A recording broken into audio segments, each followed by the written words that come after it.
Hello दोस्तों, veterans नमस्कार। मैं दीवान सिंह। आपको पता है कि बैंक पेंशनर्स को जो एक्स ग्रेशिया का अमाउंट अभी तय हुआ है उस पर कई प्रकार की चर्चाएं चल रही हैं। किसी ने कहा कि जो एक्स ग्रेशिया है वो इनकम टैक्स फ्री है, कोई कहने लगा उस पर इनकम टैक्स लगेगा। तो सेंट्रल बैंक ऑफ इंडिया ने एक अपना लेटर निकाला या सर्कुलर कहें, और उस लेटर या सर्कुलर में एक इन्होंने पैराग्राफ डाला और उस पैराग्राफ में इन्हें बताइए कि एक्चुअली में ये जो एक्स ग्रेशिया है इसका इनकम टैक्स पर क्या प्रभाव पड़ेगा। तो यहाँ पर ये दस्तखत कर रखे हैं ये दानिश खान साहब ने, ये असिस्टेंट जनरल मैनेजर हैं, एजीएम हैं, उनके सिग्नेचर भी हैं, और जो रेलिवेंट पोर्शन इसमें है वो मैंने ले रखा है।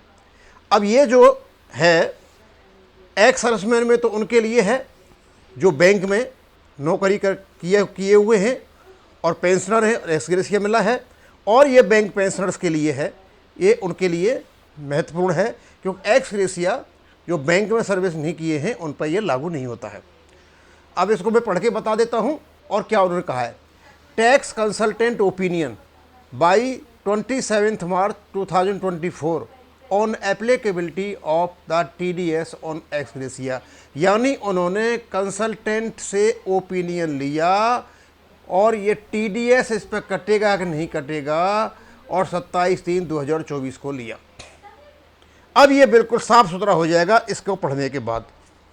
कहते हैं we have received representation from various pensioners seeking clarification on applicability of TDS on ex gratia amount as approved in terms of 12th bipartite settlement and 9th joint note dated 8th मार्च 2024 के लोगों ने कई बार पूछा sir इस पर क्या होगा, इस पर टैक्स लगेगा या नहीं लगेगा, कई प्रकार की बातें आ रही थी।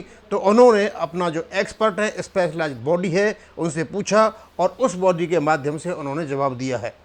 कहते हैं In this connection, we have taken up the matter with our bank's M-panel tax consultant CA R.J. Soni and Associates, wherein they have confirmed that ex gratia amount will be taxable in the hands of pensioner under provisions of Section 192 of Income Tax Act. Income tax act का जो section 192 है उसके अंतर्गत जो x gratia है आपकी pension में जुड़ेगा। बस आगे इधर उधर बताने से कोई फायदा नहीं है।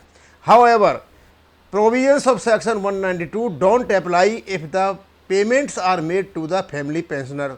लेकिन यदि एक्स ग्रेशिया फैमिली पेंशनर्स को दिया जाता है तो सेक्शन 192 के जो प्रोविजंस हैं वो फैमिली पेंशनर पर लागू नहीं होते। यानी इन्हें क्लियर कर दिया कि जो मेल पेंशनर्स हैं उन पर लगेगा और जो फैमिली पेंशनर्स हैं उन पर नहीं लगेगा।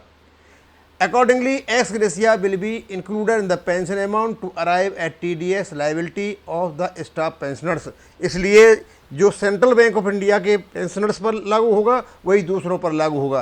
Please bring the contents of the letter to the notice of all staff pensioners and display the copy of this letter on the branch notice board for immediate action. वहाँ भी लगा दिया इन्होंने। अब क्योंकि हम यूट्यूब बनाते हैं, बहुत इंपॉर्टेंट न्यूज़ है, इसको देना था, इसलिए जितने भी हमारे जो पेंशनर्स हैं बैंक के उन सब पर यह लागू है, और उनके लिए एक सूचना है कि आपको जो एक्स ग्रेशिया का अमाउंट बढ़ा हुआ है वो आपकी पेंशन में जुड़ेगा।